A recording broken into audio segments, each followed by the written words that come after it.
இன்றைக்கி நாகாத்தம்மன் கோயில் போயிருந்தேன்னா இங்கே பாருங்கள் பிரசாதம் இருந்தாங்களா. நான் வந்து பிள்ளைங்களை விட்டுட்டு சாப்பிட மனசு இல்லையா, அதனால் நான் அங்கே பிளேட்லேயே எல்லோரும் சாப்பிடுவாங்க.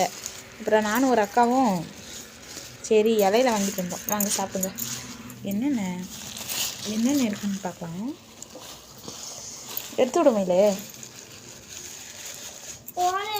அப்படியே இருக்கட்டும். அப்படியே வை, அப்படியே விரிச்சிடு. நாங்கள் என்னென்ன காட்டுறேன். பொங்கல், அப்புறம் வந்து இது என்னது தெரில, பஞ்சாமிர்தம். இங்கே இருங்க, கேசரி. இந்த தான் கேசரி எல்லாமே கொடுத்தாங்க. இந்த லொகேஷன் கேட்பாங்களே தக்காளி சாதம். எனக்கு இந்த கேசரி ரொம்ப பிடிக்கும். அது கோயிலில் செய்கிறது அது ஒரு ஸ்பெஷல் தான்.